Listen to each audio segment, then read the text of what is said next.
निकालाचे अपडेट्स पोहोचवतोय। सांगलीमध्ये 9 जागा काँग्रेसकडे जाताना आपल्याला पाहायला मिळतात, तर उत्तर सोलापुरात भाजपचा उमेदवार विजयी झालेला आहे। बीबी दारफळ गणातून सुनीता बारसकर यांनी विजय नोंदवलेला आहे। उत्तर सोलापुरात भाजपच्या उमेदवारानं विजय नोंदवलेला आहे। बीबी दारफळ या गणामधून सुनीता बारसकर विजय होताना आपल्याला पाहायला मिळत आहेत। उत्तर सोलापूर आणि एकूणच सोलापूर जिल्ह्यामध्ये भाजपनं विजय घौडदौड आपली कायम ठेवल्याचं पुढची मोठी बातमी कोकणातल्या वैभववाडी पंचायत समितीवर भाजपची एकहाती सत्ता आल्याचं पाहायला मिळत आहे। आताच्या घडीची सगळ्यात मोठी बातमी वैभववाडी पंचायत समितीवर नितेश राणेंचं वर्चस्व प्रस्थापित झालेलं आहे। सगळ्यात मोठी आणि महत्त्वाची बातमी आपण बघतोय। कोकणामध्ये सिंधुदुर्गमध्ये खास करून भाजपनं चांगली आणि जबरदस्त कामगिरी केली आहे। नितेश राणेंचा दबदबा संपूर्ण सिंधुदुर्ग जिल्ह्यामध्ये पाहायला मिळाला आहे। वैभववाडी पंचायत समितीवर भाजपनं एकहाती सत्ता मिळवलेली आपल्याला पाहायला मिळते। सिंधुदुर्ग पंचायत समितीमध्ये भाजपकडे 35 जागा जाताना दिसत आहेत आणि सर्वात मोठा पक्ष भाजप तिथे ठरताना आपल्याला पाहायला मिळतोय। शिवसेनेकडे 4, शिवसेना युबीटीला तिथं खातं देखील उघडता आलेलं नाहीये।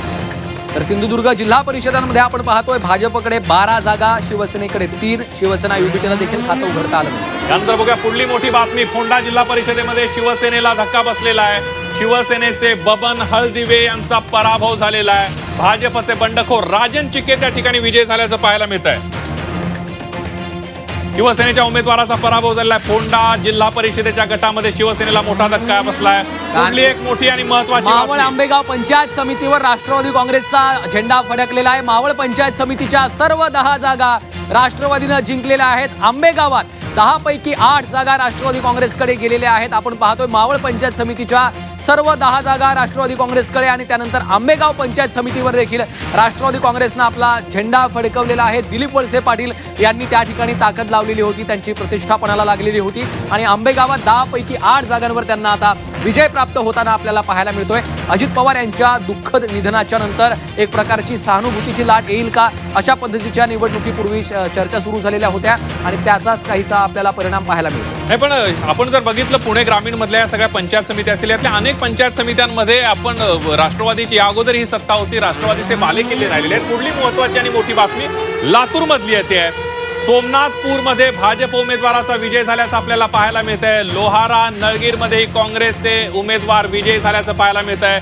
सोमनाथपूरमध्ये भाजपचा उमेदवार विजय झाला। लातूरच्या तोगरी हेर जेडपीमध्ये राष्ट्रवादीचे उमेदवार विजय झाल्याचं पाहायला मिळतंय। लातूरमध्ये राष्ट्रवादीचा विजय पहिल्यांदाच आपल्याला बातमीमध्ये येतोय। निश्चित काँग्रेस नंतर आता राष्ट्रवादीनं देखील त्या ठिकाणी विजय नोंदवलेला आहे।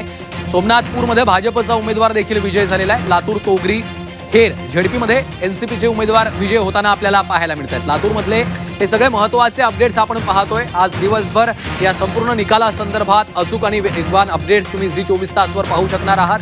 सोमनाथपूरमध्ये भाजपच्या उमेदवारानं विजय प्राप्त केलेला आहे। आणखी एक महत्त्वाची बातमी, आमदार गोपीचंद पडळकरांना मोठा धक्का बसल्याचा आपण पाहतोय।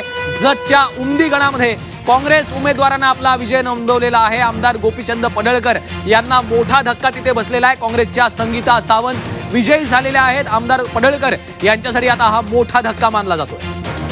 आमदार गोपीचंद पडळकरांना मोठा धक्का आहे। जतच्या उमदी गणामध्ये काँग्रेस उमेदवाराचा विजय झालाय। पुढली एक महत्त्वाची आणि मोठी बातमी, दौंड पारगाव वरवंड झेडपीमध्ये राष्ट्रवादीला आघाडी मिळालेली आहे। राष्ट्रवादीच्या गायत्री खळदकर या आघाडीवर असल्याचं पाहायला मिळत आहे। दौंड पारगावमध्ये वरवंड झेडपीमध्ये राष्ट्रवादी आघाडीवर असलेलं पाहायला मिळतंय। श्रीकांत, आपण बघितलं विजयी होणारे पुणे झेडपी मधले उमेदवार राष्ट्रवादीचेच आहेत। आघाडी सुद्धा राष्ट्रवादीचेच उमेदवार घेताना आपल्याला पाहायला मिळतात। एक जबरदस्त अशा प्रकारचा लोकांचा पाठिंबा, समर्थन जे आहे ते राष्ट्रवादीला झेडपी आणि पंचायत समितीमध्ये मिळालेलं आहे। अर्थातच पुणे जिल्ह्यामध्ये राष्ट्रवादीची कामगिरी आपल्याला चांगली पाहायला मिळते, तर तिकडे दौंड पारगावमध्ये देखील राष्ट्रवादीच्या उमेदवारांनी आघाडी घेतलेली आहे आणि शेवटच्या टप्प्यांमधल्या ज्या आघाड्या असतात, ज्या मगाशी आपण बोलत होतो, त्या निर्णायक असतात। तितकं अंतर कापणं विरोधी उमेदवाराला कठीण जातं। त्यामुळं या पट्ट्यामध्ये, या फेऱ्यांमध्ये ज्यांनी आघाडी घेतलेली आहे ते विजयी आघाडी, विजयाकडेच त्यांची वाटचाल आहे असं म्हणायला आता हरकत नाही। आणि या निवडणुकीमध्ये आपण बघितलं तर राष्ट्रवादीच्या उमेदवारांनी प्रचारही केला नव्हता अजित पवारांच्या दुःखानंतर। सोलापूरमधनं एक महत्त्वाची बातमी येते। टेंभुर्णी गटातनं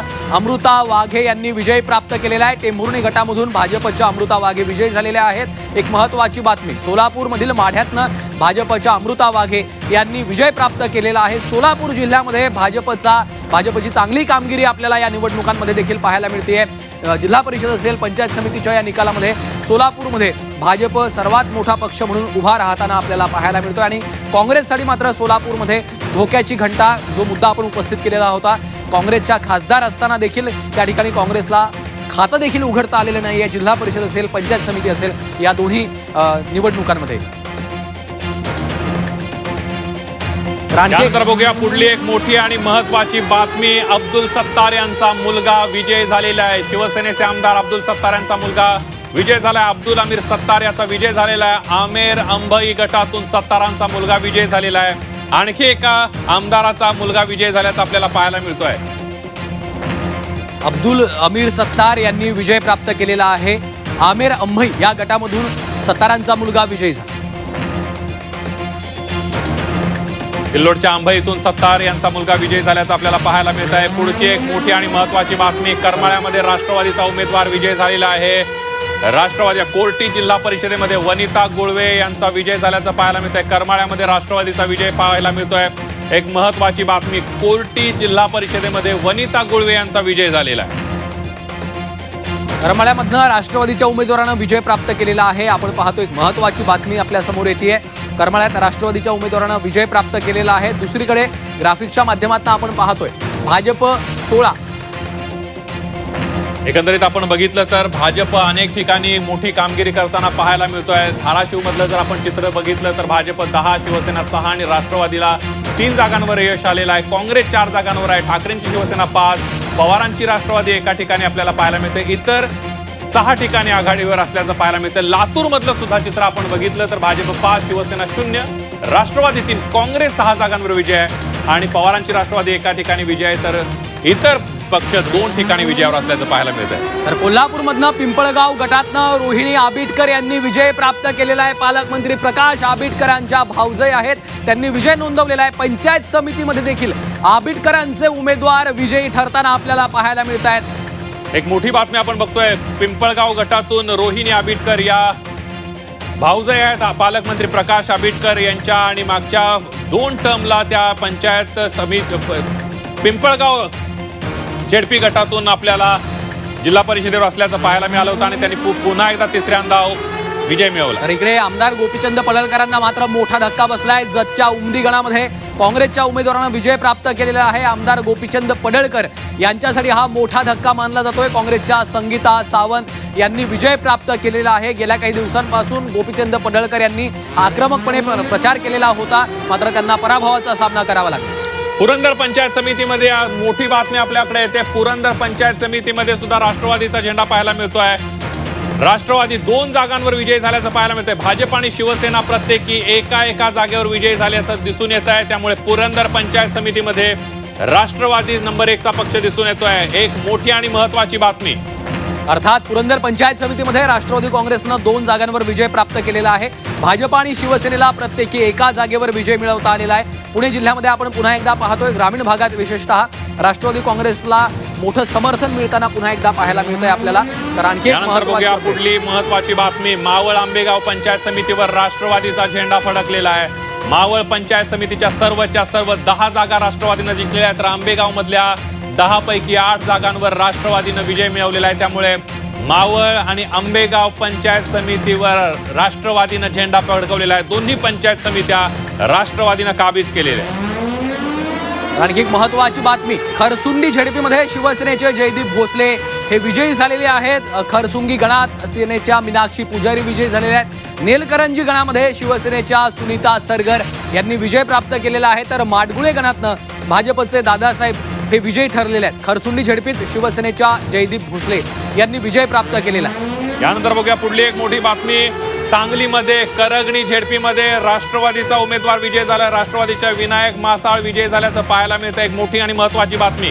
करगणी गटामध्ये शिवसेनेचे दत्तात्रय पाटील सुद्धा विजय झालेले आहेत. माडगुळे गणामध्ये भाजपचे दादासाहेब मोठे यांनी विजय मिळवलेला आहे. सांगलीमध्ये राष्ट्रवादी उमेदवारांना झेडपीमध्ये विजय मिळाला. विनायक मासाळ हे विजय झाल्याचं पाहायला मिळत आहे. तर दुसरीकडे पुढली मोठी बातमी आपण बघूया. आणखी एक महत्वाची बातमी आपल्या पुढे येते. पुण्याच्या शिरूरमध्ये भाजपला धक्का बसलाय.